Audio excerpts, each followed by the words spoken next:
안녕하세요.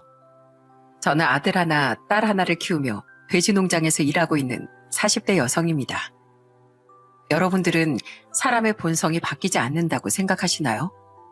저 역시 그랬던 사람 중 한 명이랍니다. 그러다 얼마 전 사람도 변할 수 있다는 걸 알게 되었는데요.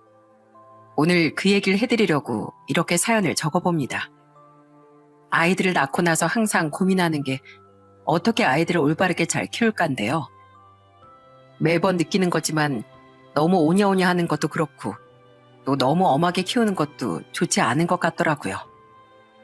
제가 자란 환경을 말씀드리자면 전 돼지 농장을 운영하는 부모님 밑에서 자랐어요. 여동생과 함께 어릴 적부터 부모님 농장 일을 도왔었고 그래서 부모님이 얼마나 고생하시면서 절 키워왔는지 잘 알고 있었죠. 30년 동안 농장 일 하시며 일을 손에 놓으신 적이 없으셨어요. 오죽했으면 저와 동생이 제발 일 좀 놓고 하루라도 쉬라고 애원했을 정도였답니다. 아빠, 엄마, 이제 좀 농장일 쉬엄쉬엄 할 때도 되지 않았어? 이러다가 병나겠어. 우리 어릴 때야 학비도 걱정되고 우리도 키워야 되니까 그렇다고 치지만 이젠 좀 일도 줄이고 그럴 때 됐잖아. 아이고, 얘가 뭘 모르네. 강부연, 아빠 엄마가 열심히 일해서 노을 잘 준비해야 니들이 편한 거야. 지금 몸 건강할 때 바짝 일을 해야지. 지금 쉬면 어쩌려고. 요즘은 수명도 늘어났는데 앞으로 살 날이 얼마나 많은데 그래. 아무리 그래도 너무 쉬는 날도 없이 일하는 것 같아서 그렇지. 아빠 직원들한테 좀 맡기고 가족여행도 가고 그럼 좋잖아. 우리도 이제 직장 다니느라 여기 없는데 휴가 땐 좀 같이 쉬고 그러자고. 나중에 아빠가 진짜 힘없어서 일 못하겠다 싶을 때 그땐 쉬면서 여행도 다니자. 지금은 이 아빠도 엄마도 기력 좋을 때라 한창 일할 때야. 그러니까 다음에 몇 년만 좀 더 지나고 여행도 다니고 하자고. 매번 휴가 때 가족 여행을 계획해도 돼지들 걱정 때문에 마음 놓고 쉬지도 못하시고 일만 하셨던 부모님이셨어요. 그렇게 애정으로 살피던 돼지 농장에 위기가 찾아온 건 제가 30대 초반이 되었을 무렵이었습니다. 갑작스럽게 집에서 한 통의 연락을 받게 되었어요. 전 그 전화를 받고 바로 집으로 달려갈 수밖에 없었습니다. 아이고, 부연아, 아빠 어떻게 아니? 네 아빠가 쓰러져서 병원에 실려왔어. 뇌출혈이라는데 수술 들어갔거든. 너 얼른 병원 좀 와. 뭐? 엄마, 아빠가 쓰러지셨다고? 언제? 갑자기 왜? 오전부터 머리가 아프다고 하더니만 뇌출혈 증상이었나 봐. 그나마 내가 바로 발견해서 망정이지. 하여튼 간에 수술은 들어갔는데 어떻게 될지 모르겠대. 엄마 어떻게 하니? 너무 무섭다 부연아. 이 아빠 이러다가 잘못되면. 엄마 걱정하지 마. 아빠가 누군데. 걱정하지 말고 내가 바로 갈 테니까 거기 있어. 엄마가 마음 단단히 먹어야 돼. 알았지? 나 금방 갈게. 엄마의 갑작스런 전화를 받고 전 바로 병원으로 달려갔습니다. 수술은 다행히 잘 끝났지만 문제는 아빠가 후유증을 갖게 되셨다는 거였어요. 뇌출혈 후유증으로 편마비가 와서 몸 한쪽을 잘 쓰실 수 없게 됐죠. 처음엔 후유증 때문에 재활을 오래 받기도 하셨어요. 재활을 받으시면 금방 나아지는 줄 알았는데 재활을 받았음에도 불구하고 마비 증세 나아지지 않았습니다. 결국 아빠는 돼지 농장을 어떻게 해야 하나 고민을 많이 하셨어요. 평생을 일군 농장을 차마 놓지 못하는 부모님의 모습을 보면서 전 결심을 하게 됐습니다. 아빠, 농장은 걱정하지 마. 내가 엄마 아빠 옆에서 도울게. 그러니까 농장 그만 신경 쓰고 건강에만 힘쓰세요. 아셨죠? 정말 네가 할 수 있겠어? 그거 쉬운 일 아니야. 몸도 많이 써야 하고 피곤하고 하루 종일 일해도 모자른 일이야. 거기다가 할 일이 얼마나 많은데. 쉽게 봐서 시작할 거면 애초에 시작 안 하는 게 좋아. 아빠 때문이라면 걱정하지 말고. 어차피 나이 들면 정리하려고 했어. 아니야. 나도 평생 아빠 엄마 고생하면서 돼지 농장 일궈 온 거 알잖아. 어떻게 일하는지 다 봐왔고. 그러니까 내가 한번 해볼게. 잘할 테니까 한 번만 믿어줘.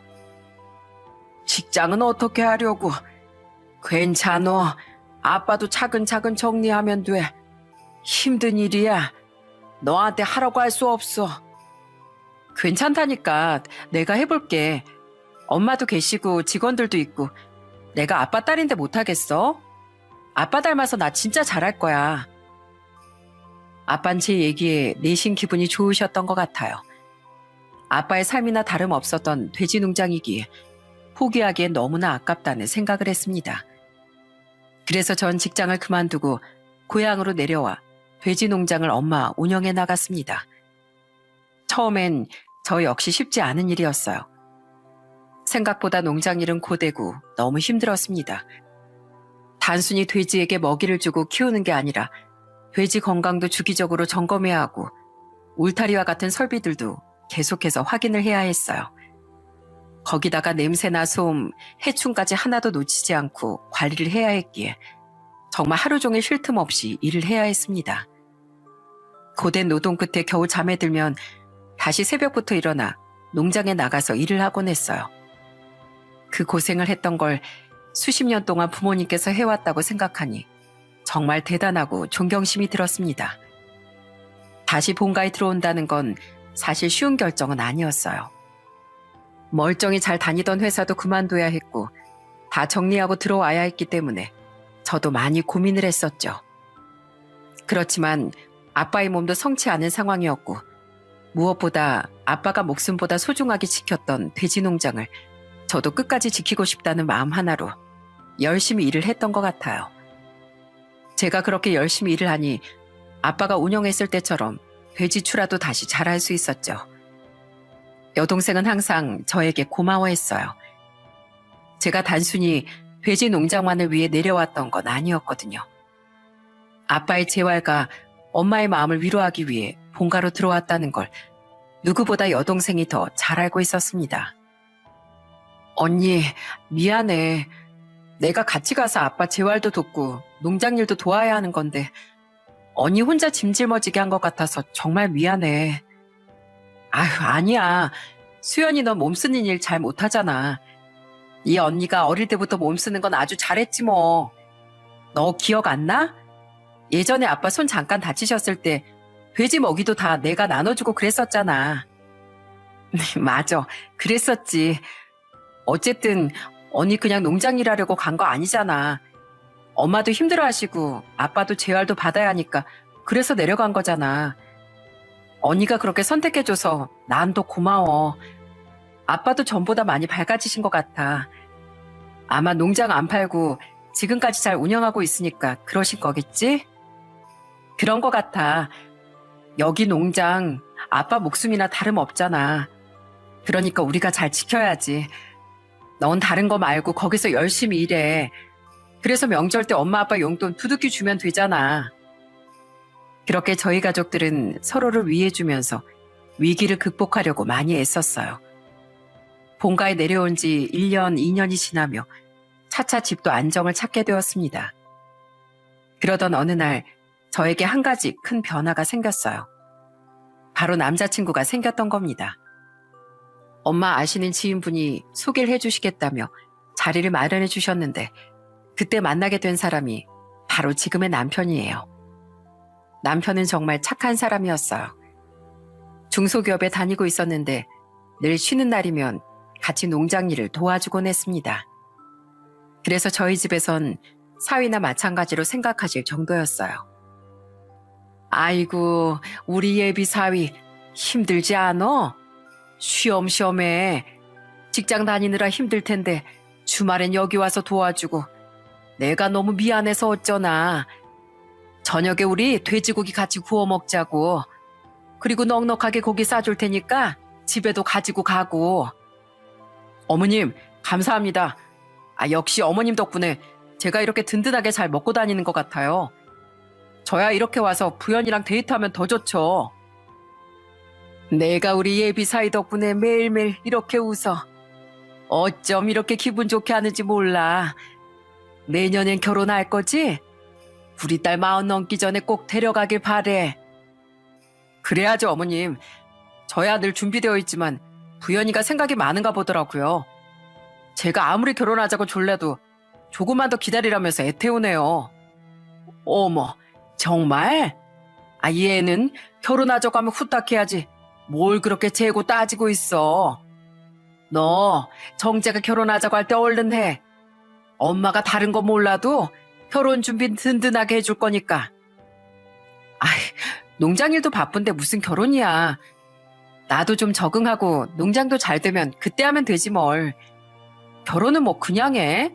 집도 있어야지, 결혼식 비용도 있어야지. 그거 엄마가 다 해준다니까 그러네. 그런 거 걱정하지 말고 얼른 가기나 해. 엄마 소원이다, 소원. 그때 당신 돼지 농장 운영에 집중하고 있어서 결혼에 대해선 급하게 생각을 하지 않았었어요. 남편 또한 그땐 제 의견을 많이 존중해줬고 절 기다려줬죠. 그렇게 35살에 만나 2년여의 연애 끝에 저희는 결혼을 결심하게 되었어요. 남편이 워낙 좋은 사람이었기 때문에 시댁도 당연히 좋은 분들일 거라 생각했습니다. 처음에 시댁에 인사 갔을 때가 정말 기억에 많이 남아요. 시댁은 시부모님과 남편, 막내 시누이가 있었는데 다른 사람들은 다 좋았지만 막내 시누인 첫인상부터가 강렬했습니다. 안녕하세요. 정재 씨랑 만나고 있는 김부연이라고 합니다. 처음 뵙겠습니다. 어머, 반가워요. 난 정재 엄마. 어서 와요. 우리 정재가 결혼한다고 해서 내가 얼마나 기대를 했는지 몰라. 오느라 힘들진 않았죠? 얼른 들어와요. 어머님, 이거 어머님이 좋아하신다고 해서 사왔어요. 약과예요. 그리고 이건 아버님 약주 한 잔씩 하신다고 하셔서 사와봤어요. 마음에 드실지 모르겠네요. 아이고 세상에, 당신 좋아하는 약과랑 양주까지? 첫인상부터 합격인데. 얼른 들어와요. 난 우리 정재 아빠 되는 사람이에요. 정재가 인사하러 온다고 하길래 우리가 얼마나 기대를 했는지 몰라. 그런데 이렇게 선물까지 공세하면 우리가 당연히 넘어갈 수밖에 없지. 처음 인사를 갔을 때 시부모님은 절 너무나 반겨주셨습니다. 그런데 그 와중에 저 멀리 방에서 나오지도 않고 얼굴만 빼꼼히 내밀며 절 쳐다보는 사람이 있었어요. 그게 바로 둘째 신우였어요. 첫째 신우는 멀리 살아 그날 만날 수 없었고 둘째 신우는 이혼하고 시댁으로 들어와 산다고 들었는데 그날 딱 마주쳤답니다. 얘, 너 뭐하니? 예비 새언니 인사 왔는데 나와보지도 않고 거기서 뭐해? 얼른 와서 인사해야지. 인사는 무슨, 앞으로 계속 볼 사이인데 뭐 제 선물을 안 사왔어요? 저도 선물 좋아하는데 진짜 안 사왔어요? 아니 얘가, 아이고 미안해요.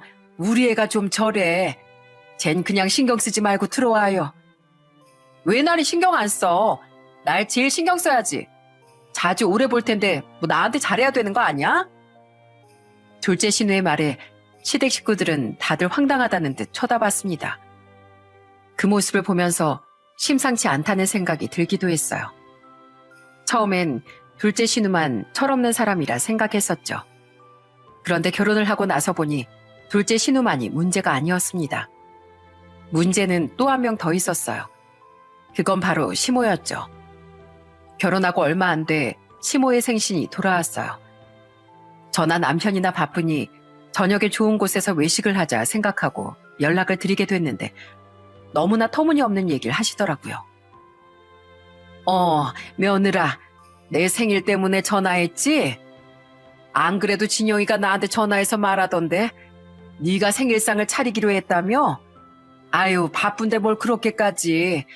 다른 거 막 이것저것 할 필요 없고 그냥 불고기랑 잡채 정도만 해라. 나머진 그냥 집에 있는 거 꺼내서 먹지 뭐. 네? 아가씨가 그래요? 아닌데? 이번에 좋은 곳에서 저녁 식사 대접하려고 했는데 어머님. 뭐? 아무리 그래도 처음 맞는 생일인데 며느리가 시집 와서 생일상은 좀 차려야 하는 거 아니니? 불고기나 잡채가 힘들면 그럼 미역국이라도 차리거라. 아, 그럼 어머님, 남편이랑 아가씨한테 제가 얘기할게요. 전 그날 아버지 병원 모시고 가는 날이라 시간이 좀 촉박할 것 같아서요. 이거 어쩌죠? 정 안 되면 남편이랑 아가씨한테 생신상 차리는 게 어떠냐고 얘기해 볼게요. 죄송해요. 걔들이야 평생 내 생일 축하해 줬다지만 너나 아니지 않니? 나 좀 서운하려고 그런다. 그래도 가족 되고 처음 맞이하는 생일인데 좀 너무한 거 아니니? 됐다. 너 지금 보니까 네 부본 중요하고 이 시에면 벌써부터 거들떠 보지도 않는가 본데 다 필요 없다. 전화 끊어라. 그렇게 막무가내로 끊어버린 시모의 태도에 전 너무나 당황했습니다. 저도 결혼하고 첫 생신이신데 차려드리고 싶었죠. 근데 아버지 병원 때문에 어쩔 수 없는 상황이었는데도 불구하고 막무가내로 저러시니 답답할 따름이었어요. 그런데 그 순간 또 누군가가 전화를 해와 제 염장을 지르더군요. 그건 바로 둘째 신우였어요. 언니, 엄마 생일상 진짜 안 차릴 거예요? 아니, 다른 날도 아니고 결혼하고 처음 있는 생신인데 좀 너무한 거 아니에요? 일 바쁘다고 하지만 한두 시간 시간 내서 차리기만 하면 되잖아요. 이 언니 보기보다 완전 나쁜 언니네. 분명 제 사정을 다 말씀드렸는데 신우이한테 말을 했나 보더라고요. 모녀가 쌍으로 제 염장을 지르는데 미치는 줄 알았습니다. 이 사실을 남편에게 말하자 시댁은 난리가 났죠. 시부며 남편이며 시모와 신우에게 화를 냈고 결국 두 사람은 저에게 사과를 하게 되는 걸로 마무리됐습니다. 시부도 제 아버지가 장애를 겪고 있고 주기적으로 검진을 받는다는 사실을 알고 있었거든요. 속도 없이 며느리가 생신상 안 차려줬다고 삐지기나 하니 시부가 나이값 좀 하라고 엄하게 뭐라고 하셨습니다. 아마 그때 이후로 시모와 신우는 절 좀 미워했던 것 같아요. 둘째 신우는 그때 당시 이혼을 하고 집에서 세워라 내워라 하고 놀고 있었는데 시부는 그게 참 못마땅한 것 같더라고요. 다른 집안은 남자들이 문제인데 우리 집안은 여자들이 문제라면서 신우이도 엄청 꾸짖으셨거든요. 사람을 잡아먹을 듯이 절 쳐다보는 신우이를 보면서 아주 살기까지 느껴지더라고요. 그러던 어느 날 갑자기 둘째 신우한테서 연락이 왔습니다. 또 어떤 일로 속을 긁을까 싶어 전화를 받았는데 둘째 신우의 목소리가 심상치 않았어요. 언니 저 돈 좀 빌려주세요. 제발요.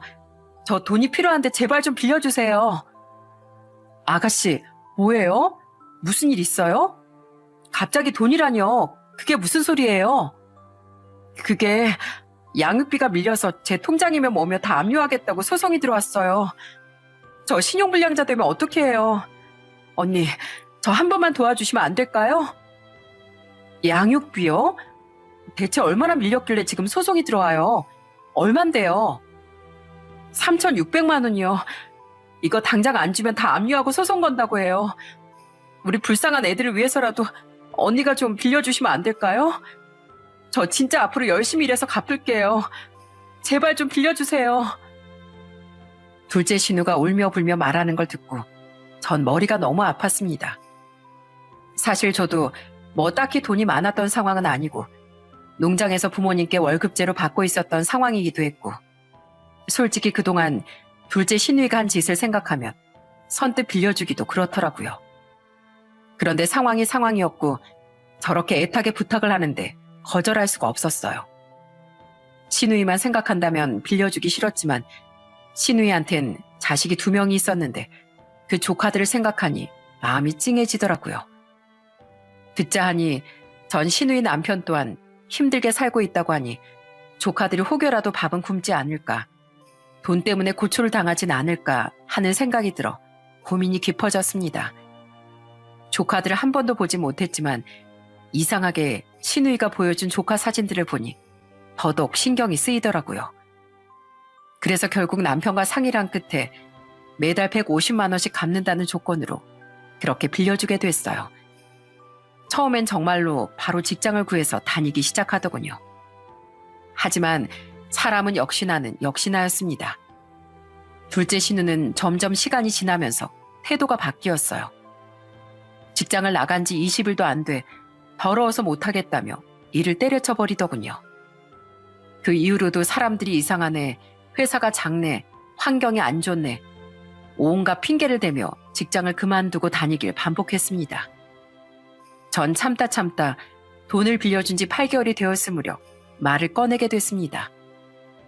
돈 빌려갈 땐 정말 잘하겠다며 한 번만 믿어달라고 하더니 이제는 돈도 못 갚겠다고 배째라는 식으로 나왔거든요. 그래서 돈을 언제 갚을 거냐며 다시 한마디 했더니 둘째 신우의 태도가 정말 어처구니가 없었습니다. 아가씨, 왜 약속을 안 지키는 거예요? 약속 날짜 훨씬 지났어도 얼렁뚱땅 넘어가고 있잖아요. 이제 받을 거 다 받고 해결했으니 배째라는 거예요? 언니, 왜 이렇게 사람이 쪼잔해요? 제가 뭐 안 주고 싶어서 안 줘요? 일을 못하고 있잖아요, 일을. 나같이 능력 좋은 사람을 알아봐주는 회사가 없는데 어쩌라는 거예요? 일만 구하면 월급 받고 줄 테니까 제발 좀 치사하게 굴지 맙시다. 네? 누가 보면 뭐 사채업자인 줄 알겠네. 나 참, 사채업자요? 내가 정말 사채업자처럼 해줘요? 다시 말하지만 마지막으로 경고할게요. 아무리 가족이라도 지킬 건 지켜야 되는 거라고요. 저도 그 돈 대바람부터 일어나 늦게까지 고생해서 아가씨 빌려준 거예요. 사람이 약속을 했으면 지킬 줄 알아야죠. 다시 한번 말하지만 분명 경고했어요. 아유, 무서워라. 아유, 알았어. 안 그래도 다음 주에 새로 출근하기로 했으니까 좀 기다려요. 왜 그렇게 저보다 나이도 많은 사람이 기다릴 줄을 몰라요? 암튼 그렇게 아세요. 정말 내 동생 같았으면 한 대 쥐어받고 싶었지만 인내하고 또 인내했어요. 그래서 마지막으로 한번 믿어보기로 했습니다. 다시 출근한다고 하니 이번엔 다를 거라고 작은 기대를 했었네요. 하지만 그런 제 기대는 무참히 깨지고 말더군요. 어느 날 일을 마치고 가볍게 남편과 맥주 한잔 하고 싶어 선술집을 찾아간 날이었습니다. 근데 가게 입구에서부터 무슨 싸우는 소리가 들리는 게 아니겠어요? 그래서 조용히 가게 안을 들어갔더니 그 안을 보고 경악을 하고 말았습니다. 세상에나, 둘째 신우가 가게 안에서 어떤 손님과 고래고래 소리를 지르며 싸우고 있는 겁니다. 나가시라고요. 당신한테 술 안 파니까 나가라고. 뭐 여기서 일하면 막대도 될 줄 알아? 어디서 반말이고 큰 소리야? 아니, 뭔 놈의 가게가 음식 주문하면서 반말 한 번 했다고 손님한테 이렇게 함부로 하는 거야? 이 가게 안 되겠네. 어이, 주인장, 나와봐요. 직원을 뽑으려면 제대로 뽑아야지. 왜 이런 사람을 뽑아서 술맛 떨어지게 해요? 술집이 여기밖에 없나? 에이, 갑시다. 회! 알고 보니 신우이가 출근한다던 곳은 회사가 아닌 술집이었어요. 술집에서 서빙을 하고 있는 것 같았는데 손님이 반말한다며 손님한테 그대로 들이박아 버린 거였어요. 그날의 다툼으로 신우는 6일 만에 그 선술집에서 잘리고 말았습니다. 알고 보니 3일 동안 출근 시간을 어기고 근무 태도도 불량해 그 가게 사장님도 부글부글 끓고 있었나 보더라고요. 결국 이 사건까지 터지면서 또 백수가 되고 말았습니다. 이 지경까지 되니 이제는 제가 나서야 될 때라고 생각했습니다. 저렇게 천방지축인 신우일 그대로 두고 볼 수 없었어요. 그래서 시댁으로 찾아가 따끔하게 세상 조금이라도 더 산 선배로서 한마디 했습니다. 아가씨, 대체 언제까지 이러고 사실 거예요? 이제 못 참아요. 어서 돈 갚으세요. 또 내가 뭐 돈 떼먹는데요? 갚는다잖아요. 돈도 없는 것도 아니면서 왜 이렇게 추잡하게 굴어요? 좀 같이 좀 먹고 삽시다. 네? 우리 오빠는 왜 언니 같은 사람하고 결혼했는지 모르겠네요. 무슨 잔소리 대마왕도 아니고. 만약 그때 신우가 저에게 미안하다고 사과라도 했더라면 전 한 번 더 눈 감아줄 의향이 있었어요. 그런데 둘째 신우의 태도는 제 인내심을 결국 폭발하게 만들어버렸습니다. 그런데 여기서 제 염장을 지른 사람이 또 등장을 하더군요. 며느라, 아무리 그래도 너무 독촉이 심한 거 아니냐? 때 되면 알아서 주겠지. 세연이라는 사람이 신우이가 이혼당하고 저러고 살고 있으면 감싸줄 줄 알아야지. 왜 이렇게 못돼 처먹었어? 지금 우리 딸이 자식도 떼어놓고 혼자서 여기 와서 덩그러니 살고 있는데 안쓰럽지도 않니? 그렇게 인심이 야박해서 어떻게 인생을 살려고 하니? 어머님은 둘째 신우가 저러는 거 보고서도 그런 말이 나오세요? 지금까지 제대로 된 직장을 구한 것도 아니고 설렁설렁 아무 곳에나 들어갔다가 사고치고 잘리고 계속 저러고 있잖아요. 그런데도 이런 말씀이 나오시냐고요. 그래, 안다 알아. 그래도 죄는 미워하되 사람은 미워하지 말랬다 너. 네가 조금 더 어른이면 어른답게 굴도록 해라. 옆에서 보기 영 보기 안 좋구나. 유야무야 무조건적으로 신우의 편을 드는 시모의 태도에 정말 미치고 팔짝 뛰겠더군요. 신우는 시모 뒤에서 메롱하며 날 약올리는데 미치는 줄 알았습니다. 그리고 하루는 시댁에서 밥을 먹기로 한 날이었는데 다 같이 밥을 먹다가 갑자기 뜬금없이 둘째 신우가 이런 말을 하는 거예요. 언니, 엄마 어깨 아픈 거 보이죠? 우리 엄마 평생 가사노동에 힘드셔서 그러는 거예요. 그러니까 언니가 엄마한테 좀 잘하세요. 언니 맨날 일한다는 핑계로 여기 와서 손 하나 까딱도 안 하잖아요. 네? 제가요? 아가씨나 제가 한 거에 반의 반이라도 하세요. 나야 뭐 알아서 잘하잖아요.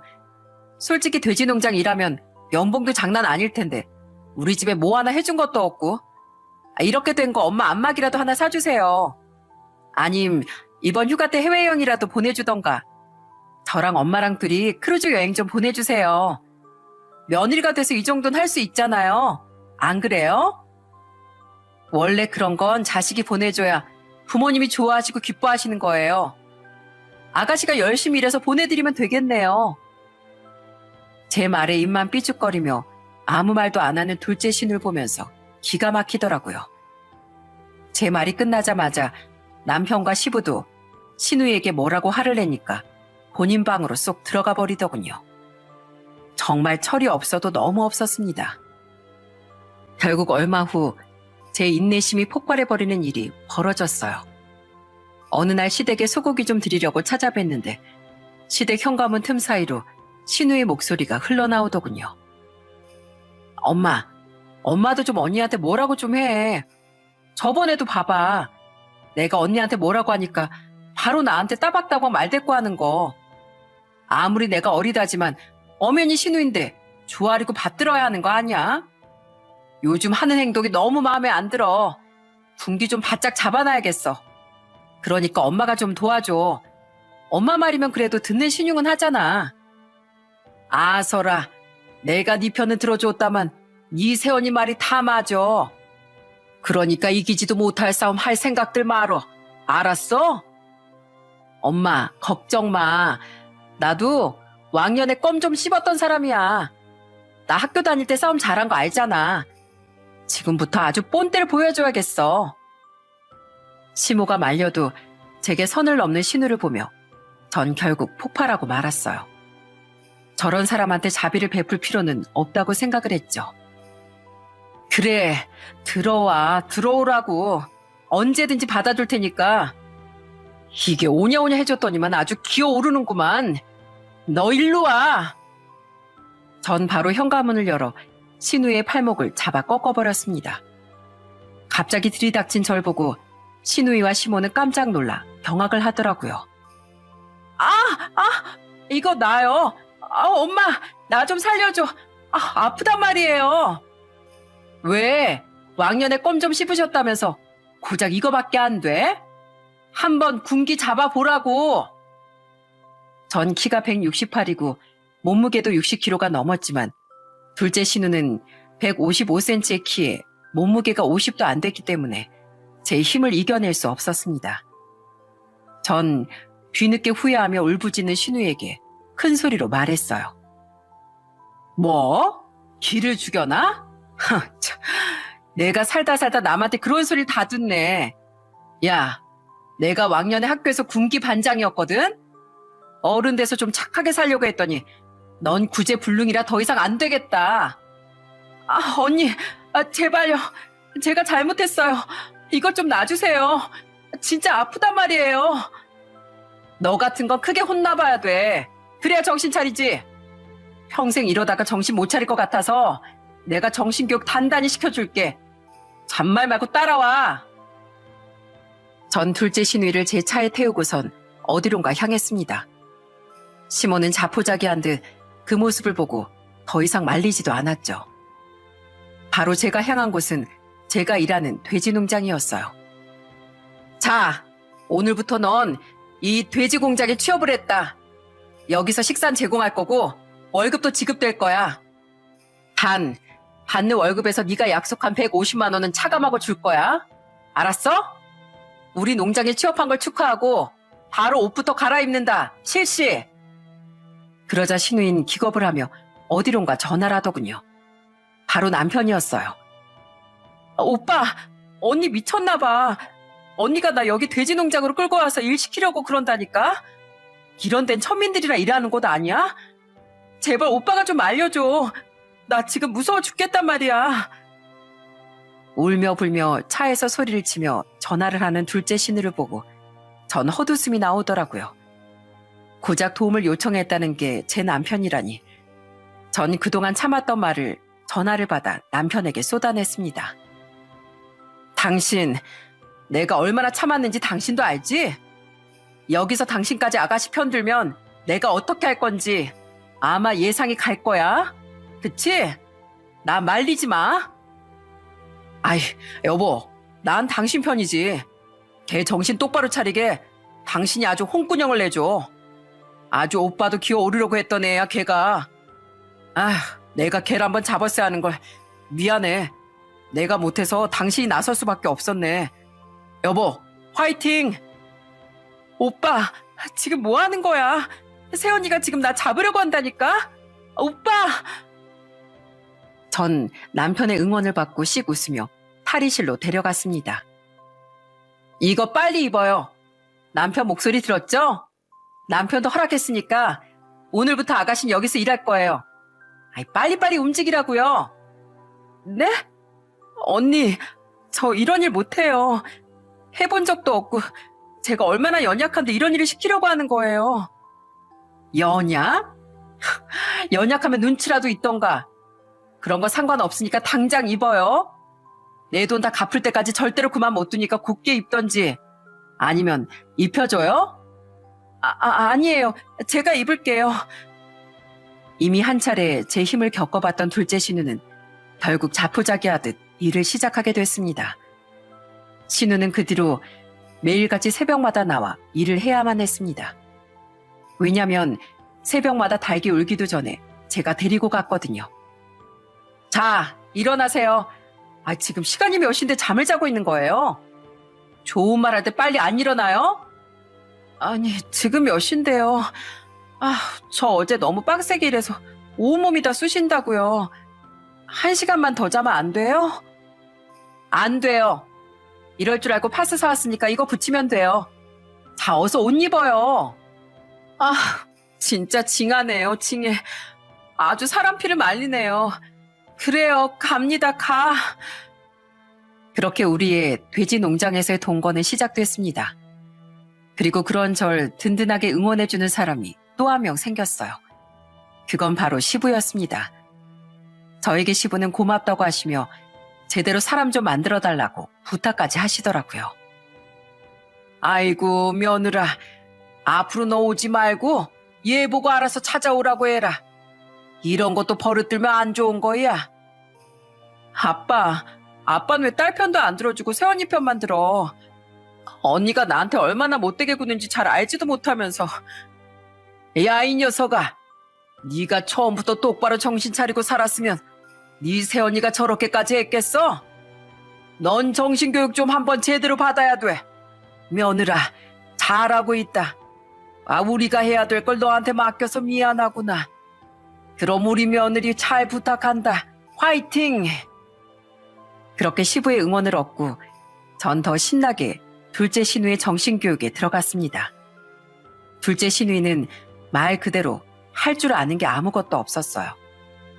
지금까지 시모에게 오냐오냐 자랐기 때문에 밥 먹고 싸는 거 말곤 아무것도 할 줄 아는 게 없었죠. 그래서 처음엔 돼지우리 분뇨 청소를 시켰습니다. 그랬더니 신우는 저에게 하소연을 하기 시작하더군요. 언니, 나 진짜 너무너무 힘들어요. 여기 너무 냄새나고 구역질 나서 도저히 못할 것 같아요. 그냥 저 다른 거 일하면 안 돼요? 할 줄 아는 게 뭐가 있어서 다른 일 한대요? 이게 아가씨한테 딱이니까 잔말 말고 열심히 해요. 이거라도 안 하면 어떻게 월급 받으려고 그래요? 다른 일 제가 어떻게든 할게요. 이건 너무 냄새 나잖아요. 집에 가도 손에서 냄새가 사라지지 않고 머리에서도 냄새 나는 것 같아요. 그렇게 힘들게 번 돈 아가씨 빌려준 거예요. 하루 종일 난 여기서 돼지 분유에 뒹굴면서 일한 돈이라고요. 그렇게 아껴 번 돈인데 지금껏 안 갚는다는 게 말이 되냐고요. 그러니까 열심히 해서 갚아요. 제 말에 입을 꾹 닫은 채 다시 열심히 둘째 신우는 돼지 분유를 치웠습니다. 처음 한 달은 정말 전쟁과도 같았어요. 아프다는 핑계로 일 못하겠다는 둘째 신우를 억지로 데리고 와서 일 시키고 중간중간 빠져나가려고 하는 둘째 신우 옆에서 감시하면서 저도 힘들었죠. 그렇게 한 달 후 전 둘째 신우의 월급에서 갚기로 했던 150만 원을 제외하고 월급을 줬습니다. 그 돈을 받아들곤 둘째 신우의 반응이 좀 이상하더라고요. 이거 아가씨 한 달 일한 거예요. 원래 150만 원씩 주기로 한 거 알죠? 그거 빼고 넣었으니까 아껴서 써요. 한 달 동안 어떻게 일했는지 생각하고 써야 되는 거예요. 막 쓰지 말고. 죽기 살기로 일했는데 이 정도인 거예요? 저 진짜 열심히 일했잖아요. 그렇게 150만 원 빼버리고 나면 제 생활비도 안 돼요. 열심히 일했죠. 저도 열심히 일해서 빌려준 거라고 했잖아요. 그동안 얼마나 제가 참았는지 생각도 해보고 앞으로 더 열심히 일해요. 전 투정을 부리는 신우에게 따끔하게 이게 현실이라고 말을 해줬습니다. 그랬더니 언젠가부턴 오기가 생겼나 봐요. 사실 제가 일하면서 신우의 비위를 많이 건드렸거든요. 아가씨 친구들은 벌써 자리 잡고 좋은 집에서 살고 있을 거다. 부모에게 인정도 못 받으면서 인생을 그렇게 살고 싶냐. 그러니까 이혼당하고 이렇게 살고 있지. 조카들이 불쌍하다. 제발 정신 좀 차려라. 이렇게 가슴에 비수가 꽂는 말을 머릿속에 계속 주입시켰습니다. 그랬더니 점점 사람이 변하기 시작하더라고요. 중간중간 울고불고 너무 힘들다고 주저앉기도 했지만 석 달이 지나고 1년째가 되니 사람이 몰라보게 달라지기 시작하더군요. 맨날 시커먼 돼지우리 청소도 끝나면 쉬기 바빴던 둘째 신우가 어느 날부턴 다른 일을 찾아서 하기도 하기 시작했고 하루는 제가 오지도 않았는데 혼자서 돼지우리를 청소하고선 그 안에 깔개도 알아서 깔고 있더라고요. 그 모습을 보고 전 깜짝 놀랐습니다. 아가씨, 뭐예요? 조금 이따 해도 되는데 다른 직원들이랑 같이 하죠. 괜찮아요. 금방 다 했어요. 직원들 다른 일 하는 것 같아서 그냥 제가 했어요. 언니, 근데 지금까지 이걸 언니 혼자서 다 한 거예요? 와, 정말 힘들었겠다. 아이고, 이제 알았어요? 이젠 그래도 직원들이 많이 있어서 좀 낫지. 혼자선 절대 못해요. 야, 우리 아가씨 이제 알아서 척척 일도 잘하고 정말 많이 변했네요. 신우이가 그렇게 조금씩 변해가는 모습을 보고 얼마나 뿌듯했는지 모릅니다. 이대로만 간다면 금방 정신 차릴 것만 같았어요. 그리고 또 둘째 신우이가 확실히 달라졌다고 느꼈던 적도 있었어요. 그날은 어미돼지가 난산이라 저녁까지 출산을 못해 대기를 하고 있었던 상황이었어요. 그때 전 조금 둘째 신우의 마음을 이해할 수 있었습니다. 사실 저 언니 좀 믿고 그랬었거든요. 근데 요즘은 언니가 너무 존경스러워요. 저 정말 귀하게 자란 막내였거든요. 엄마가 내가 어릴 적에 너무 몸이 약해서 좀 오냐오냐 했어요. 그런 것 같았어요. 어머니 맨날 아가씨 엄청 챙기잖아요. 저한테 불쌍한 애라고 맨날 봐주라고 하시는 것도 어머님이시고. 그래요? 맞아요. 엄마가 유난히 날 챙기긴 하지. 사실 이혼당한 이유도 제 잘못 때문이에요. 맨날 오냐오냐 하면서 자라서 집안일도 아무것도 안 하고 아침밥 한번 차려준 적도 없고 애들도 잘 안 보고 맨날 사치만 하고 돈 가지고 싸우다가 이혼한 거예요. 그땐 솔직히 절 이렇게 키운 부모님도 원망했는데 지금 생각해보면 진짜 제가 철이 없는 거죠. 처음 여기 농장 왔을 땐 언니 원망 많이 했는데 지금은 고마워요. 냉혹하게 냉정하게 앞으로도 많이 가르쳐 주세요. 진심으로 말하는 둘째 신우의 말에 전 울컥하기도 했습니다. 점점 시간이 지날수록 둘째 신우는 정말로 어른이 되어가고 있었어요. 그러던 어느 날 둘째 신우에게서 갑자기 연락이 왔습니다. 펑펑 울면서 말이죠. 아가씨, 왜 그래요? 무슨 일 있어요? 어서 말 좀 해보세요. 언니 어떻게 해요? 우리 주민이가 많이 아프대요. 응급실에 실려갔는데 바로 입원해야 한대요. 어떻게 해요? 저 오늘 출근 못할 것 같아요. 바로 병원에 가봐야 할 것 같아요. 뭐라고요? 아니, 갑자기 뭐 때문인데요? 얼른 가봐요. 얼른. 여기 신경 쓰지 말고 얼른 가요. 언니, 저 진짜 우리 애 잘못되면 어떡해 해요? 이제야 정신 차렸는데 엄마 노릇 이제 할 수 있을 것 같은데. 아가씨, 괜찮을 거예요. 그러니까 정신 차리고 얼른 병원부터 가봐요. 엉엉 우는 둘째 신우를 달래며 병원에 가보라고 했지만 저 역시 마음속으로 너무 걱정되고 일에 집중을 할 수 없었어요. 신우의 첫째 아이가 병원에 실려갔나 보더라고요. 언니, 폐렴이 심해져서 폐 부종까지 왔대요. 그래도 다행히 지금은 안정을 찾았어요. 많이 놀라셨죠? 저 당분간은 여기서 있어야 할 것 같아요. 아휴, 그래도 다행이네. 다행이야. 아가씨야말로 많이 놀랬겠어요. 뭐 다른 건 괜찮대요? 네, 우리 주민이 보니까 너무 눈물이 나서 병실에도 못 들어가겠어요. 못난 엄마 만나가지고 고생만 하고 그 어린아이가 얼마나 아팠겠어요. 내가 옆에 있었으면 이런 일 없었을 텐데 제가 너무 못난 엄마인 것 같아요. 아가씨, 너무 울지 말아요. 아들이 보면 얼마나 마음 아프겠어요. 아가씨가 엄마니까 든든하게 아들 곁을 지켜야죠. 여긴 걱정하지 말고 거기 있다가 와요. 엄마로서 후회하고 자책하는 아가씨를 보며 저 역시 아이를 둔 엄마로서 공감할 수밖에 없었어요. 그날 전 얼른 일을 끝내고 바로 병원으로 향했습니다. 병실 앞에 도착하자마자 둘째 신우는 절 보고선 깜짝 놀라더군요. 어머, 언니, 어떻게 왔어요? 많이 피곤할 텐데 뭐하러 오셨어요? 아가씨 걱정돼서 왔죠. 이참에 우리 조카 얼굴도 볼 겸 해서요. 그나저나 밥 안 먹었죠? 이거 먹어요. 어제 보니까 몸살 기운도 좀 있는 것 같던데 제가 죽 좀 사왔어요.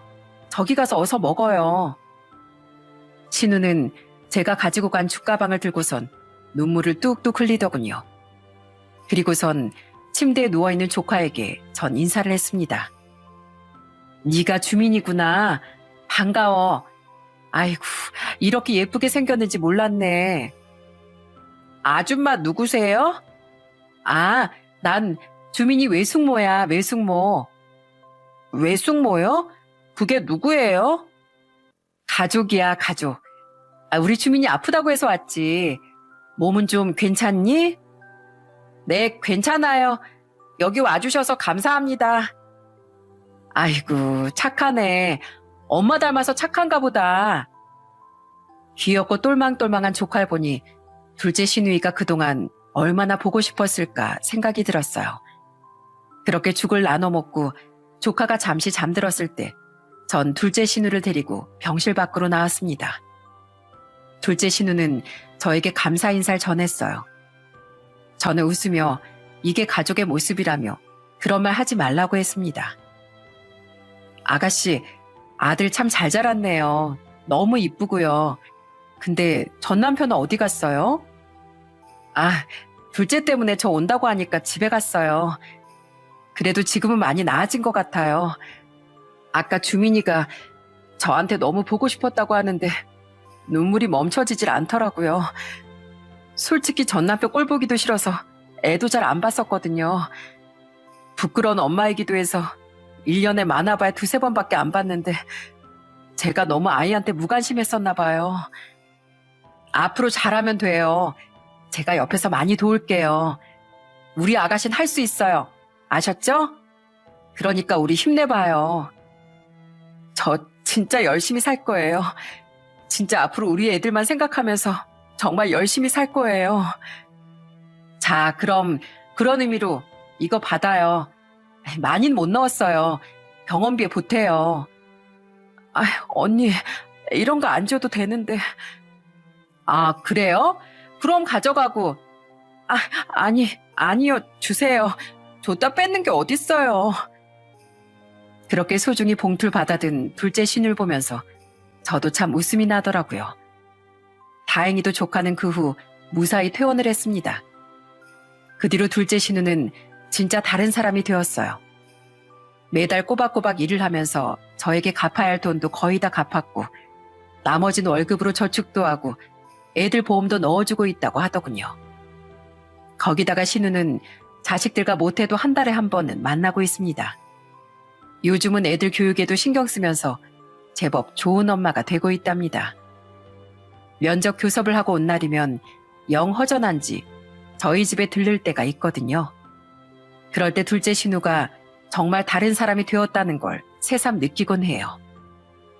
언니, 요즘 애들 언제부터 공부 시작해요? 우리 애도 공부 시작해야 하나? 보니까 애 아빠가 학습지는 좀 시키는 것 같던데 언니네는 뭐예요?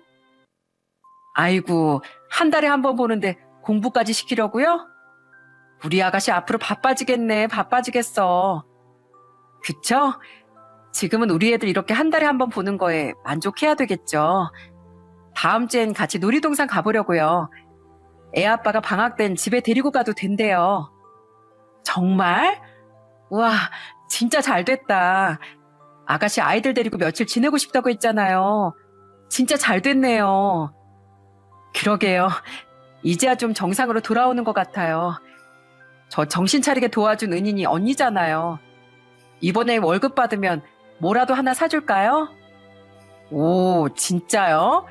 아가씨 저 엄청 비싼 걸로 부를 건데 괜찮겠어요? 월급 탈탈 털어야 될 텐데. 아이, 그럼 마음만 전할게요, 마음만. 저와 둘째 신은 이렇게 서로 장난도 치며 여전히 잘 지내고 있습니다. 남편도 시부모님도 저에게 무척이나 고마워하세요. 특히나 시모는 둘째 시누이가 정신 차리고 잘 사는 모습을 보며 제 손을 꼭 잡고 진심으로 고마워하셨답니다. 그동안 본인 탓을 하면서 우리 딸 내가 망쳐놨는데 제가 다시 살려냈다면서 말이죠.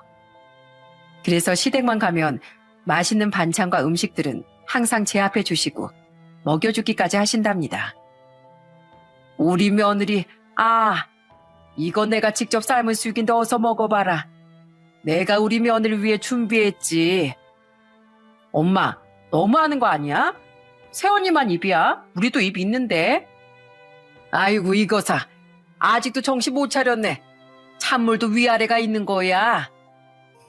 이렇게 시댁은 웃음 보따리가 끊이질 않고 있답니다. 너무 보기 좋지 않으신가요? 그리고 저희 아빠도 몇 년이 지난 지금 건강이 많이 좋아지셨어요. 요즘엔 엄마랑 가까운 데 여행도 다니시고 세상을 즐기고 계시는 중이랍니다. 항상 옆에서 내 편이 되어주는 남편, 사랑스러운 우리 애들, 그리고 항상 우리를 응원해 주시는 양가 부모님, 그리고 시누이들까지 요즘은 정말 하루하루가 행복하답니다. 전 시누를 보며 사람이 이렇게까지 달라질 수 있다는 걸 이번 사건으로 알게 되었어요. 저 역시 사람은 변하지 않는다고 생각했는데 거기에도 예외가 있었네요. 요즘 하나 고민이 있다면 둘째 신우가 빌린 돈을 다 갚았을 때 어떤 걸 해주면 좋을까 고민하고 있어요. 사실 돈을 이젠 그만 받아도 되지만 끝까지 다 받아야 둘째 신우에게도 더 뜻깊은 일일 것 같아 기다리고 있거든요. 여러분들은 어떤 걸 해주는 게 가장 좋을 거라고 생각하시나요? 돈이라는 게 있다가도 없고 또 없다가도 있다고 하지만 참 인생을 고달프게 만드는 것 같아요. 위기가 있다면 다시 기회가 오듯이 여러분들이 지금 위기를 겪고 있다면 다시 기회가 올 거라고 생각합니다. 성공은 기회를 잡는 사람에게 온다고 하죠. 여러분들이 잘 준비하고 있다면 그 기회를 얼마든지 잡을 수 있다고 생각해요. 항상 포기하지 말고 늘 대비하고 준비하시면 행운은 여러분들의 것이랍니다. 제 이야기는 여기서 끝입니다. 잘 들어주셔서 감사합니다.